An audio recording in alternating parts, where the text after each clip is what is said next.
Hi, this is Josh from the Fort Worth Trailer. I'm back again with another video where we just build stuff. And today we're going to continue painting our Nerf Slingfire. And I wanted to show you first a finished one. I don't generally do this, but I wanted to show this one because it is very complicated, and I wanted to show you every single thing that we're going to do. So if you'll take a look at this, all of the different parts. So we are going to do the obvious, some brass looking stuff, a couple of parts that are brass, some silver looking stuff, maybe looks like it's from steel or something. We are going to add some silver details. We are going to add some brass details around here. So here, these are two straps, but this is a different color. This tends to match the front here. We are going to add rust. So this piece is rusted. That piece is rusted. We are going to make the stock look like it's real wood. So that's an important thing that we're going to do. Here's a bandage, and in this example I chose to leave this one black, like it was sports tape that somebody had wrapped around the grip. And then up here, here's another wrapping of something, and I chose to make that look more like it was gauze, like it was bandage material that somebody wrapped around there to hold this gun together. And finally, after that, then we also will weather the magazine. Now, this is not the magazine that came with this.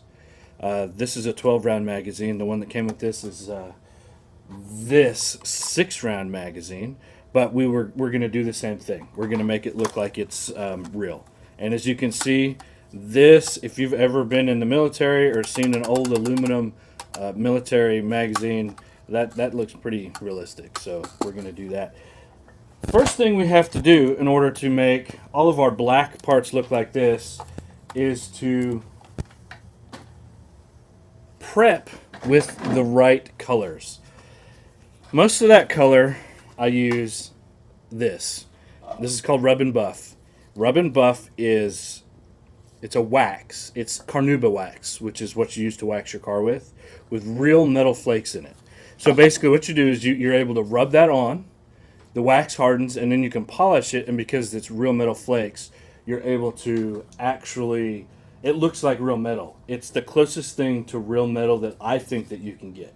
And I was an adult before I even discovered what this was, which is interesting. But you rub it on with a cloth and with your finger.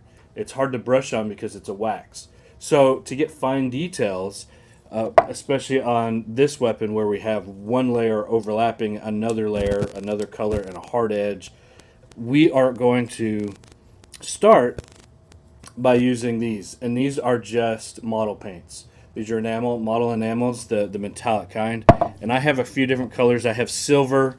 I have, it's a goldish color, but it's got green in it. So it's more of a coppery color. And then I've got just bronze. And then I've got black. But I don't use that very often. So what I'm going to do, what we're going to start with is we're going to take these colors. We're going to take these colors, and we are going to start applying them to the parts of the rifle that around the edges where we need hard edges, hard, clean edges of this metallic color. And then we will go back over it with the Rub and Buff to fill it in. So that's what we're going to start doing. For this is oil-based. I tend to use cheaper brushes than my real expensive brushes.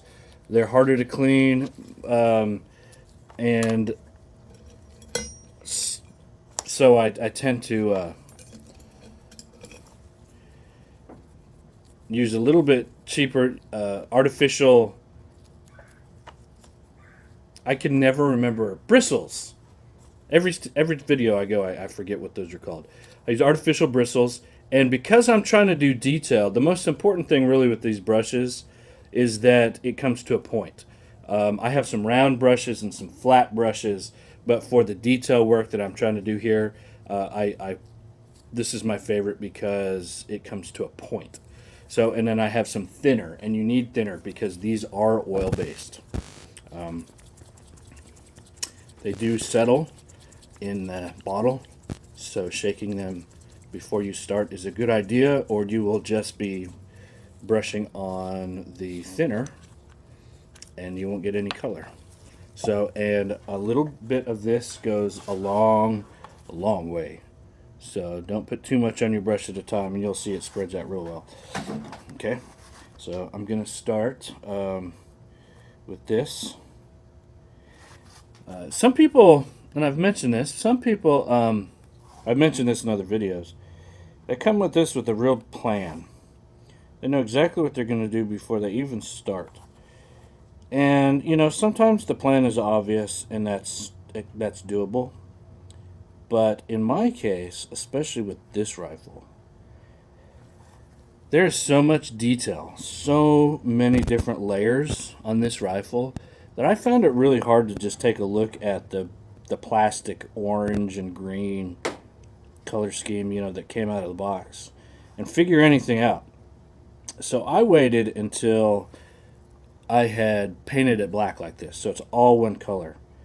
And then all of a sudden, I think the detail tends to pop out. You start seeing, instead of the bright colors that the manufacturer kind of wants you to see, you start seeing the details, because now everything's the same color. Everything's equal.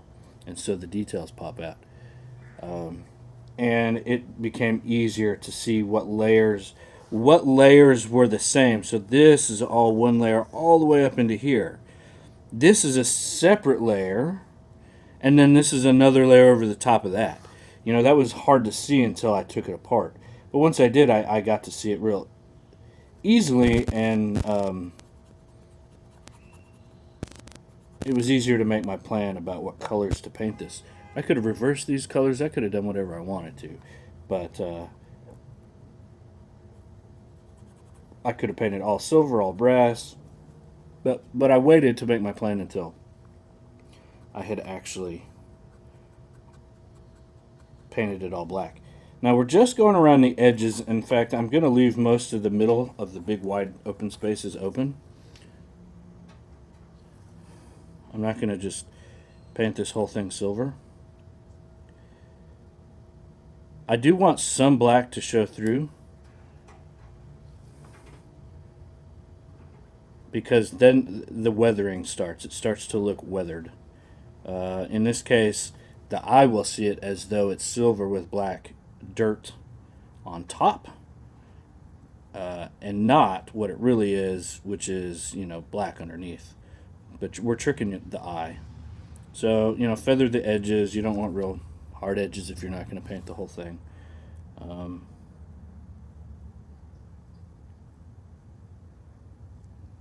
So I'm going to keep going, painting around all of the silver bits, and I'll let you watch. I'll speed it up a little bit and let you watch until I'm done, and when I switch over to something else, I will stop and come back and we'll start talking again, okay?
Okay, so I'm wrapping this up.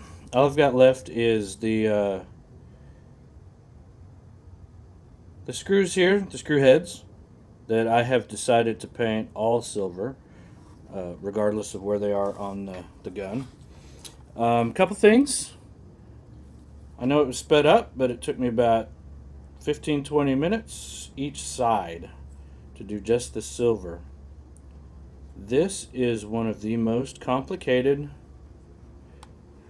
jobs that I do. Now, I've never done any really big guns, but I have done a couple of rifles, and this, because it has so many layers and so much detail and different colors, it definitely takes me the longest to do, longer than any other of the projects I've done. And it costs a little bit more because of that. If you look on my Etsy page, the markup is quite a bit more than what I would normally mark up for a Nerf gun. And hopefully, as you watch this, you can see why it's really interesting. You know, if you ever looked at like Oriental rugs, like real Oriental rugs, and they cost $10,000-$20,000. I mean, they're expensive. You're like, man, it's just a rug. Well, I remember I watched a documentary about how they make those rugs, and about half a dozen people work on a single rug for over a year. Almost every day, they do something, from dyeing the wool to tying it to shaving it to washing it to shaving it again to stretching it to everything that they have to do to make that carpet what it is takes a year. And once you look at these guys and how hard they work on them, you don't question anymore why they cost so much. You just say, well, if they cost that much, that's great. Those things are awesome. I just can't afford them. So anyways, there's the silver. I'm going to go ahead and put the brass color on, the parts that are going to be brass. But I'm going to cut ahead in the film until I'm finished with that. And I will conclude this episode. And next episode, we will start putting the rub and buff on. And I'll show you that. That'll probably take a whole episode just to do that. So, yeah, skip ahead until the copper's done, and we'll continue there. Okay, after what seemed to be forever, an eternity, I am finally done with the paint. A couple of things to notice is don't forget to get the trigger and the lever action, because up in there you can't get your rag, so don't forget that those are going to be brass. And I just got around the edges. And it took a long time. This takes a long time to do, but it's in the details where you're going to get the best results. I also went ahead and put a little bit onto the buttstock, because there's going to be a hard edge there. And I put a little bit, but not a lot, on this little door that opens up, that goes right here. And that's because I want it to match this. And if I just put this on top of the black without a little bit of that other paint underneath, they wouldn't look the same. You would be able to tell the difference, because this paint will show through a little bit. So, but that's it. That's it for this video. I will be back again to start adding the rub and buff and move to the next step. And anyways, so subscribe, comment, like, all that jazz, and until next time, bye.